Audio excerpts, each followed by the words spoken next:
Hello everyone, I'm Anuja and I welcome you to the third episode of Pronunciation Pitfalls. We often practice English, try grammar, but often end up in trouble when it comes to pronunciations. Well, no worries, I'm here to help you, so let's get started without any delay. So, firstly, we'll be learning 10 more words which are somewhat tricky when it comes to pronunciations, but not very much when I'm here. And at the end, I will give you 3 bonus English facts that you are definitely going to love, which usually includes Gen Z terms or something interesting, which most of the people don't know. So without any delay, let's get started. Our first word for the session is kernel. Kernel. You don't pronounce this L. Instead, you pronounce it R. So it's kernel. Kernel. All right? So the explanation is high-ranking military officer. Colonel usually means high-ranking military officer. And you can use this word when you are referring to someone's rank in the army. Okay, here's a sentence. He was promoted to the rank of colonel after 20 years of service. Well, it's a hard-earned position and you pronounce it as colonel. Moving ahead towards our second word for the session. Okay, this one is interesting. Well, I didn't know it before. So, yeah, it is really interesting. So, this is draught. Draught. We all have seen this spelling mostly, right? Whenever you are preparing, okay, let's say you're writing a research paper. So, the first version is usually called the draft. In fact, the second version is called the second draft, third draft, until you reach the finality.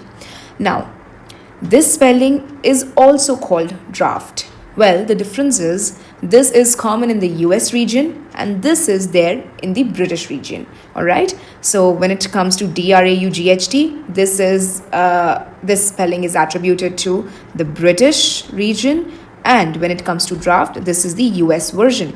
Well, here's an important thing to note. There is another spelling which is like this, draught. The one with O. Well, that's completely different. That is a disaster. That is a natural disaster that occurs in which the land goes dry and there is hardly any water left. So that is called drought. Drought. Okay. The one which means the disaster, it has O instead of A, and this all means draft. Okay, whether it's A, whether it's this spelling, you will pronounce it as draft only, and the meaning is same. So the explanation is a current of cool air in a room. Okay, this word has 2 or 3 meanings, 2 explanations basically. A current of cool air in a room. You must have experienced that whenever you open a window, there's this current of cool air that flows inside. You basically call it a draft. Okay, or preliminary version of piece of writing. So whenever you're writing something and it's not final, you call it a draft. That's simple meaning. Situation. Feeling a cold breeze from an open window. I just told you, when you open a window, you feel that current of air, and you can use this word in that situation. Let's see the sentence. Can you close the window? There's a cold draft coming in. You can use it simply. Instead of wind, you can say draft. All right. Other than that, you can use it like, I have prepared my first draft for the research paper. Okay. So let's move to the third word. That's pseudonym.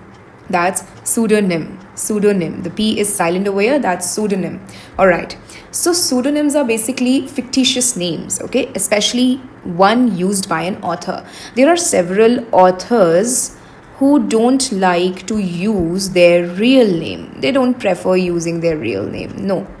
They prefer using a fictitious name, which is not actually the name of someone, but a fake name, instead of using their real name whenever they want to publish or whenever they want to come in front of society. So, for example, Samuel Clemens used the word Mark Twain, a very famous name, when he wrote a novel or when he wanted to come in front of society.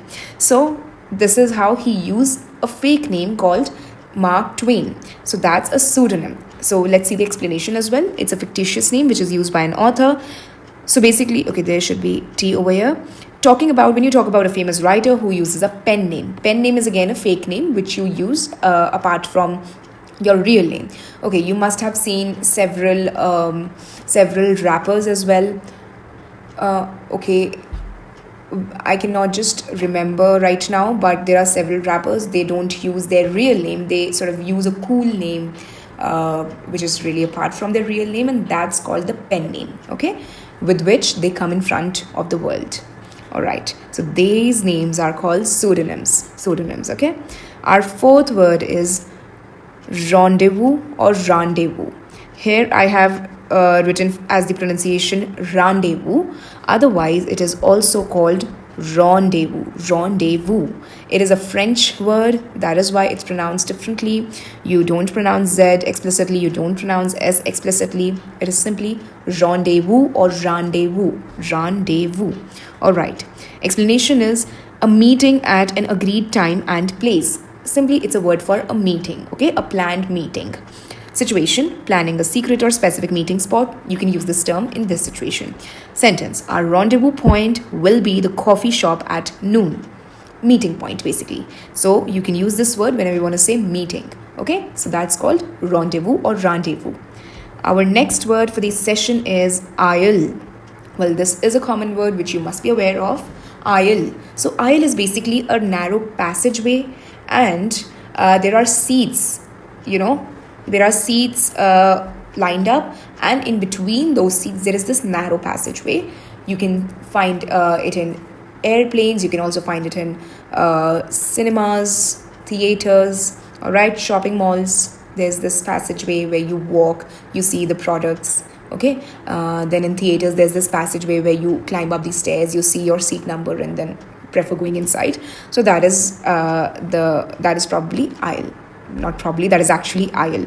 Okay, when you talk about airplanes, so if you have noticed, there are three seats. On one side there are three seats. So the seat in the middle is called the middle seat. The seat which is near to the window is called the window seat, and the seat which is nearby aisle, okay, from where people pass by, that's called an aisle seat. So you just don't say window seat or you just don't say first seat, second seat, third seat. Just say it window seat, middle seat, aisle seat. That's the simple explanation. Okay, so let's see the explanation which is written over here. Aisle is a passage between rows of seats or shelves in a plane or supermarket. You can see the image over here. This is a basically supermarket selling electronics. So there is this passage where you can walk, that is called aisle. Okay, so you can use it in a sentence. You can find the baking supplies in aisle 4. So whenever you go to the shopping malls, there are aisles, there are numbered aisles. So like on the first aisle you get groceries, then you get the fashion stuff, then you get baking supplies or electronics, like that. Okay, so this is how you can use this word. Next word is segue. It's not seg or segue, no. It's segue. Segue. Simply segue. Segue refers to something when you move without interruption from one song or melody or topic to another. The transition is so smooth that you can barely notice it. Okay, so sentence is, that story provides a perfect segue into our next discussion point. When you are discussing something with somebody and let's say you just narrated a story or an experience that happened with you, and that becomes the talk of your next discussion, that becomes the part of your next discussion. So that was sort of smooth transition that you offer. That's called segue. Okay, that story provided a perfect segue into our next discussion point. Okay, perfect transition. Segue is equals to transition. All right, our seventh word is lingerie. Lingerie. It's not lingerie. No, that's incorrect. Lingerie. Lingerie. The sound which you use in the word vision. Vision. Okay, that's lingerie. Okay, explanation. It's a women's underwear or nightwear. So you can use this term whenever you're shopping for this in any shop or in a department store. Okay, you can use in a sentence. The lingerie section is located on the 3rd floor. So basically, it's a product. It's a wearable. So you can use this word whenever you have to purchase it or whenever you have to use it. So simply, it's lingerie. The next word is reservoir. Reservoir. Reservoir. Well, the Indian pronunciation is reservoir, but the US and the British pronunciations rely more on this pronunciation, that's reservoir. Okay, A large natural or artificial lake. It is a large natural or artificial lake used as a source of water supply. Used as a source of water supply. We all have reservoirs, that is why we get water in our homes. So there must be a water supply which supplies waters to our homes. So that's called reservoir or reservoir also. So whenever you want to talk about cities' water levels during summer, you usually use this term. You can use it in a sentence like, the city's main reservoir is nearly full after the heavy rains. And eventually, when they are completely full, then floods occur. So this is how you can use this term, reservoir. Reservoir or reservoir. Okay? Next, ninth word is lethargic. Lethargic. Lethargic. It's a feeling. It's a feeling, when you're feeling lack of energy or enthusiasm, sort of you feeling sluggish, then you can say, I'm lethargic. I'm lethargic. You just don't feel like doing anything. You just feel, okay, let's lay down on the bed and just rest, sleep, or you basically don't have any energy left to do more work. So that's the feeling called lethargic. Okay, in a situation you can use it like, when you feel on a very, something which you feel on a very hot afternoon or after a big meal, when you have so much, too much big meal, when your stomach is completely full, you have no room left, you often end up feeling lethargic. You can use it in a sentence like, the heavy lunch made me feel very lethargic for the rest of the meeting. Simple. When you have a heavy meal, you often end up feeling lethargic. Okay, so the last word, but not the last thing to learn in this session is cupboard. Cupboard. You don't pronounce this P over here. You simply say it cupboard. Cupboard, okay? Not cupboard, no, cupboard. So it's a piece of furniture with a door and shelves used for storage. Simply, you see these behind, these are cupboards. So yeah, you can use it in a sentence like, the biscuits are in the top cupboard. Okay? So any sort of compartment where you keep things, that's called cupboard. Okay, now as I promised you, I'll be telling you 3 bonus and interesting facts about English language. Okay, that can also be perfect Gen Z slangs that you can use in your daily life, and they can also be something probably you never heard, or something which is really known by way lesser people. Okay, so let's see what are those facts. So this is a Gen Z term. This is a Gen Z term. What is this? Gaslight. Gaslight. We'll see how to use it and where you can use it in your daily life. So, to manipulate someone by psychological means into questioning their own sanity, memory, or perception of reality. You must have seen people. They try very hard to make the other person imagine, to make the other person doubt their own sanity, doubt their own consciousness.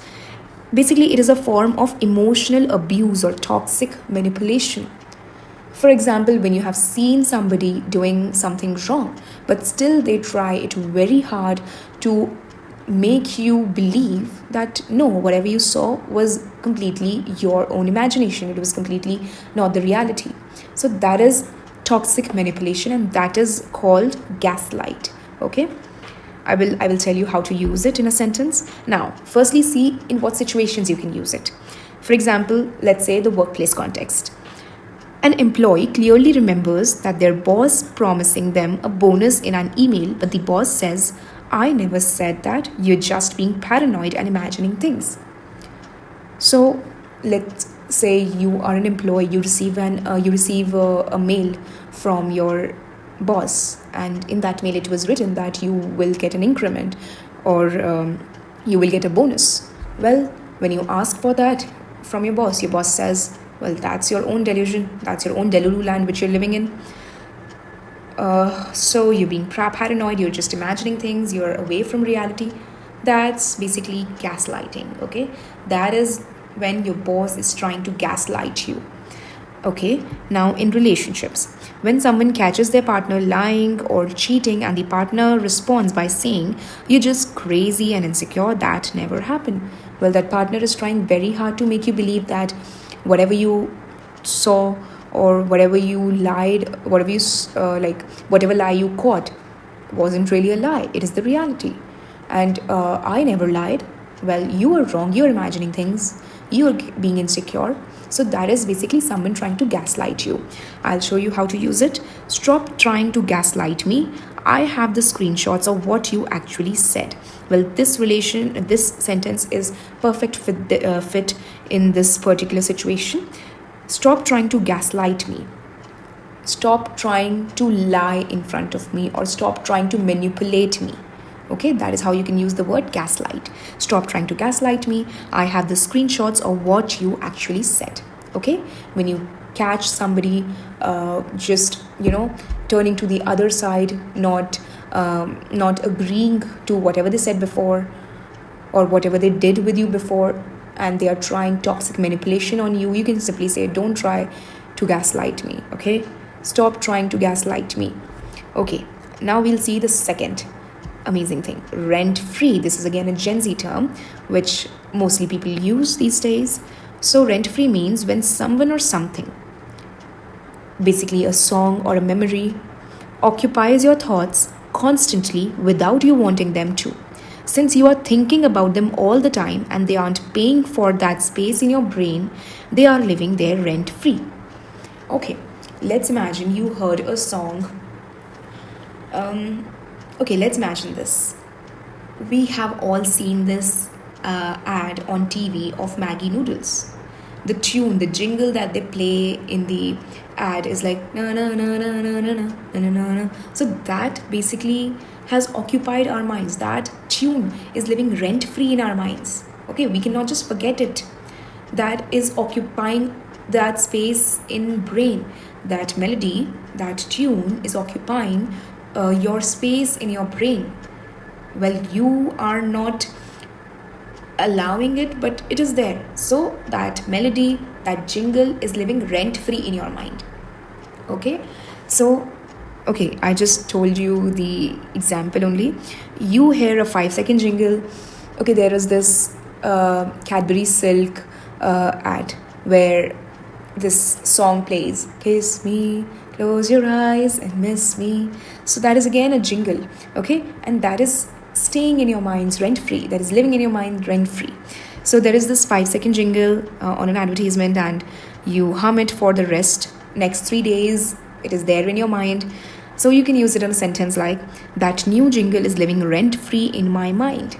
Is living rent free in my mind. You didn't do any efforts to learn that basically, but it automatically is living rent free in your mind. You made zero efforts for that song or for that jingle to stay in your mind, but it is living there in your mind rent free. Next, this is something really amazing. Pangrams and typewriter challenge. Firstly, we'll see what are pangrams. Pangrams. A pangram is a sentence that contains every single letter of alphabet A to Z. It contains all the letters. I'll show you the example. The most famous pangram is, the quick brown fox jumps over the lazy dog. Well, you can see in this sentence there are all the 26 letters that are there in the English language. So this sentence is basically a pangram, okay, because it contains all the 26 letters. It doesn't miss any single letter. It has all the 26 letters, okay? You go for X, well, it's here. You go for an O, it's here. You go for Z, it's here. You go for S, it's here. Okay, you go for U, it's here. You go for W, it's here. You go for K, it's here. So there are all the 26 letters in single sentence. So these sentences, such type of sentences, you call it pangrams. Now next, typewriter word. This is really interesting. The longest word that can be typed using only the top row of letters on a standard QWERTY keyboard. Okay, whenever you open this keyboard on your laptop or on your phone, that's basically a QWERTY keyboard. The default is set to QWERTY keyboard, okay? Wherein the first row contains QWERTY, that is what you call a QWERTY keyboard. And if you type a word using the top row of that keyboard, the longest word you can type is typewriter. The longest word you can type is typewriter. You can try it yourself. The longest word you'll be able to write is typewriter if you just prefer the first row of the QWERTY keyboard. So these were some amazing, interesting facts and the 10 words which we learned. I hope you enjoyed this session, and well, I'm waiting to see your amazing sentences in the comment section below. Well, practice them and keep learning, keep enjoying. Till then, bye bye. See you in the next episode.